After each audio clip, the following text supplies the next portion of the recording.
ദൈവവിശ്വാസം ഒരുപാട് ഈ കാര്യത്തിൽ സഹായിച്ചിട്ടില്ലേ? അല്ലെങ്കിൽ ഞാൻ എന്നെ ആത്മഹത്യ ആത്മഹത്യയെപ്പറ്റി ശോഭന ജോർജ് ചിന്തിച്ചിട്ടുണ്ടോ? ഞാൻ ചിന്തിച്ചിട്ടുണ്ട്. അതെന്താണ് കാര്യം? ഭീരുക്കളാണ് എപ്പോഴും ആത്മഹത്യ. അല്ല, ഞാൻ അഭിമാനിയായിട്ട് ഉള്ള സമയത്താണ് എനിക്കൊരു വാശിയുണ്ട്. ചിലരൊക്കെ ജീവിതത്തിൽ ഇങ്ങനെ നിരാശ വരുമ്പോഴൊക്കെയാണ് ഇങ്ങനെയൊക്കെ ചിന്തിക്കുന്നത്. എനിക്ക് അങ്ങനെ നിരാശയല്ല തോന്നിയത്, എനിക്കൊരു വാശി. അതൊരു ഫ്രസ്ട്രേഷൻ ആണെങ്കിൽ ആയിരിക്കാം. അതുകൊണ്ടാണ് ഞാൻ പറഞ്ഞത്, എല്ലാ മനുഷ്യനെയും ബാലൻസ് ചെയ്യിപ്പിക്കാൻ, എല്ലാ മനുഷ്യന്റെ ഇത്തരം ഫ്രസ്ട്രേഷനും ഇത്തരം ഡിപ്രഷനും എല്ലാം ബാലൻസ് ചെയ്യിപ്പിക്കാൻ കഴിയും എപ്പോഴും ഈശ്വര ചിന്ത. അതാണ് എപ്പോഴും. ഞാൻ എപ്പോഴും ഓർക്കും, രാവിലെ എഴുന്നേൽക്കുമ്പം ഞാൻ വിചാരിക്കും, ദൈവമേ എന്നൊക്കെ പ്രാർത്ഥിച്ചോണ്ട് ബൈബിൾ എടുത്ത് തുറക്കും. അപ്പൊ എന്താ, ഞാൻ നിന്നോട് കൂടെയുണ്ട്, നീ ഭയപ്പെടണ്ട. ഈ ലോകത്തിൽ ആരും എന്നോട് പറയാത്തതാ അത്. തീർച്ചയായിട്ടും ആ ഒരു വാചകങ്ങൾ സ്വാഭാവികമായിട്ടും നമുക്കൊരു പോസിറ്റീവ് എനർജി തരും. കാര്യം ഭയപ്പെടണ്ട, ഞാൻ നിന്നോട് കൂടെ. അപ്പൊ ആ ഒരു കവറിങ് തീർച്ചയായിട്ടും അദൃശ്യനായ ദൈവത്തിന് മാത്രമേ തരാൻ പറ്റത്തുള്ളൂ. പക്ഷെ എന്നാലും ദൈവം കോൺഗ്രസ്സുകാരനെ പോലെ അല്ല എന്ന് താങ്കൾ പറഞ്ഞു. ഈ കോൺഗ്രസ്സിൽ അപ്പോൾ കോൺഗ്രസ് പോലെയല്ല, നമ്മളെ ചതിക്കില്ല എന്ന് പറഞ്ഞു. അപ്പൊ തീർച്ചയായിട്ടും ഈശ്വര ചിന്ത ഒരുപാട് നല്ലതാണ്. കാര്യം ശോഭന ജോർജ് എന്ന് പറഞ്ഞ വ്യക്തി പ്രേക്ഷകരിലേക്കും പകരുന്നത് സത്യം പറഞ്ഞാൽ നല്ല കാര്യങ്ങളാണ്. ഈശ്വരനോടുള്ള വിശ്വാസം. കാര്യം ഈശ്വരനെ വിശ്വസിച്ചതുകൊണ്ട്, ഈശ്വര ചിന്തകൾ ഉള്ളതുകൊണ്ട് മാത്രമാണ് ആത്മഹത്യയെ പോലുള്ള ഒരു പ്രവണതയിൽ നിന്ന് തന്നെ നമ്മൾ മാറിയിരിക്കുന്നു. ശരി, രാഷ്ട്രീയമൊക്കെ നമുക്ക് വിടാം, നമുക്ക് കുടുംബത്തേക്ക് വരാം. കൂടുതൽ സമയം കുടുംബവുമായിട്ട് ചെലവഴിക്കാനുള്ള അവസരങ്ങൾ ഇപ്പോൾ കിട്ടി, ഭർത്താവും മകളും ഒക്കെയായിട്ട്. ഇപ്പോൾ ഈ കാണുന്ന ഈ ഒരു എന്താ പറയുക ഓഫീസ്, ഗ്രീൻ ഒലീവ് എന്ന് പറയുന്ന ഒരു വളരെ ഡിഫറെൻ്റായിട്ട് ഇപ്പോൾ ഒരു ആർക്കിടെക്ചറൽ ബ്യൂട്ടി എന്നൊക്കെ പറയാം, കേരളീയ ശൈലിയിൽ. എന്നാൽ ഇതിനകത്ത് വേറെ കുറേ കാര്യങ്ങൾ ബ്ലെൻഡ് ചെയ്തിട്ടുണ്ട്. ഇത് പൂർണ്ണമായിട്ടും ആരുടെ ഐഡിയ ആണ്? എൻ്റെ സണ്ണിലോയാണ് ഇതെല്ലാം ചെയ്തിരിക്കുന്നത്. കോൺസെപ്റ്റ് താങ്കളുടെ ആയിരുന്നു? കോൺസെപ്റ്റ് എൻ്റെന്ന് പറയാൻ പറ്റില്ല, എൻ്റെ മകളുടെ ആയിരുന്നു. അപ്പം അവരൊരു നല്ല പെയറായതുകൊണ്ട് എൻ്റെ മോൾക്ക് ഈ ഒരു ആശയം വന്നു. ഹസ്ബൻഡ് ജോർജ് ജെ ചിറ്റൂർ എന്നാണ് എൻ്റെ സണ്ണിലോയുടെ പേര്. മോൻ ആർക്കിടെക്റ്റ് ആയതുകൊണ്ട് ആ ഭാവന അനുസരിച്ച് ഇത് ചെയ്തു. പക്ഷേ ഞാനും എൻ്റെ ഹസ്ബൻഡും നന്നായിട്ട് സപ്പോർട്ട് ചെയ്തു. ഞാൻ എപ്പോഴും വിചാരിക്കുന്നത് അങ്ങനെയാണ്, നമ്മുടെ മക്കളെ നമ്മൾ എൻകറേജ് ചെയ്യണം.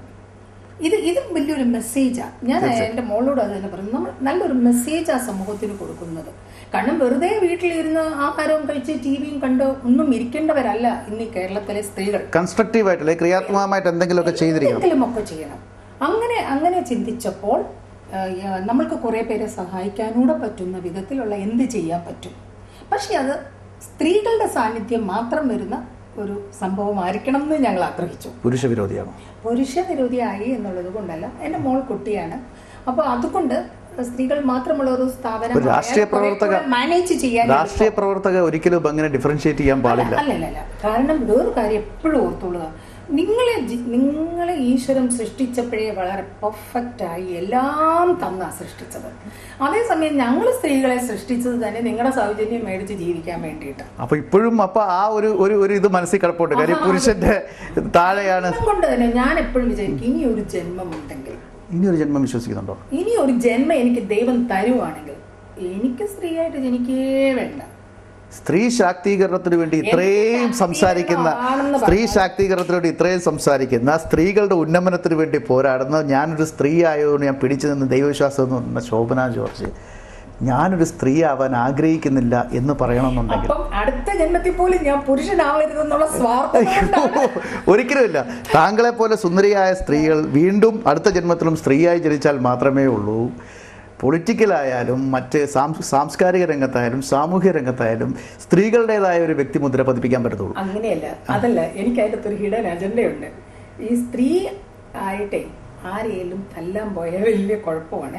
അടുത്ത ജന്മം ഒരു പുരുഷനാകുമ്പോൾ ഞാൻ കുറെ പേരെ നോക്കി വെച്ചു. അവരൊക്കെ പുരുഷന്മാരായിട്ടാണോ ജനിക്കേണ്ടത്? അവർ ചില കുരങ്ങന്മാരായിട്ടോ അല്ലെങ്കിൽ വേറെ ഏതെങ്കിലും ആയിട്ട് ജനിച്ചാൽ എന്ത് ചെയ്യാൻ പറ്റും? പുരുഷന്മാരായിട്ടാണെങ്കിൽ കുഴപ്പമില്ല. പക്ഷെ ഞാൻ കുറെ പേരെ നോക്കി. ജന്മം സ്വാഭാവികം. അതാരൊക്കെയാണ്? ഈ ജന്മം ഒരു അടി കൊടുക്കാൻ പറ്റത്തില്ല, അടുത്ത ജന്മം. അതാരാണ് അങ്ങനെ അടി കൊടുക്കണമെന്ന് ആഗ്രഹിച്ച ആളാരാണ്? അതൊന്നും പറയത്തില്ല, അതൊക്കെ സീക്രട്ടാ. അപ്പോൾ അപ്പം താങ്കളുടെ മനസ്സിൽ ദൈവവിശ്വാസിയായ ശോഭന ജോർജിന്റെ മനസ്സിൽ പകയും വിദ്വേഷവും ഇപ്പോഴും ഉണ്ട് എന്നുള്ളതാണ്. ഒരിക്കലും ഞാൻ ഇതുവരെ അടി കൊടുക്കാതിരുന്നത് എന്റെ ദൈവത്തിന്റെ കരുണ കൊണ്ട്. അടുത്ത ജന്മത്തിൽ ആണാവണമെന്നുണ്ട് അടിക്കാൻ, അതായത് പെണ്ണായ അടിക്കാൻ പറ്റത്തില്ല. അങ്ങനെയല്ല, ഞാൻ ആണായ ആണായാൽ കുറെ കൂടി ഈസിയാണ്, പെണ്ണായാൽ വലിയ ബുദ്ധിമുട്ടാ പോയി കളിക്കാൻ. ആ ഒരൊറ്റ ഇതേ ഉള്ളൂ. ശരി. അപ്പോൾ ഈ ബിസിനസ് മാനേജ് ചെയ്യുന്നത്, അതായത് ഒരു പൊളിറ്റിക്സിൽ നിന്ന് കിട്ടിയ ഒരു, അല്ലെങ്കിൽ പൊളിറ്റിക്സിൽ നിന്ന് സായത്തമാക്കിയ ഒന്നാണ് ഓർഗനൈസേഷൻ കപ്പാസിറ്റി. ഒരു നല്ലൊരു ബിസിനസ് ചെയ്യണമെങ്കിൽ ഒരു നല്ല സംഘാടകയായിരിക്കണം. തീർച്ചയായിട്ടും ഞങ്ങളിവിടെ വന്നു കഴിഞ്ഞപ്പോൾ ഇതിൻ്റെ ഒരു സെറീൻ അറ്റ്മോസ്ഫിയറൊക്കെ കണ്ടപ്പോൾ സ്വാഭാവികമായിട്ട് നമ്മളത് മനസ്സിലാകുന്നുണ്ട്. ഇതിനെല്ലാത്തിനും ഒരു ശോഭന ജോർജിൻ്റെ സുന്ദരമായ കയ്യൊപ്പുണ്ട്. എല്ലാ മുറികളിലും ഞങ്ങൾ എല്ലായിടത്തും കയറി ഇത് കവർ ചെയ്യുന്നുണ്ട്. ഈ ബിസിനസ് എങ്ങനെ മുന്നോട്ട് കൊണ്ടുപോകാൻ ആഗ്രഹിക്കുന്നത്? ഇപ്പോൾ എൻ്റെ അടുത്ത് പറഞ്ഞു, പിന്നെ വിദേശ രാജ്യങ്ങളിൽ വരെ പോയി ഇതിൻ്റെ കാര്യങ്ങൾക്ക് വേണ്ടി നിൽക്കുന്നു. എഴുതി വച്ചിരിക്കുന്നു പുറത്ത്, it's strictly for beautiful woman. അപ്പോൾ ഈ സ്ത്രീകൾ കാറ്റഗറി ഉണ്ടോ? ബ്യൂട്ടിഫുൾ വുമൺ, മറ്റേ സ്ത്രീയും സുന്ദരികളാണ്. അപ്പോൾ സോ എന്തിന് beautiful? It's boutique for woman.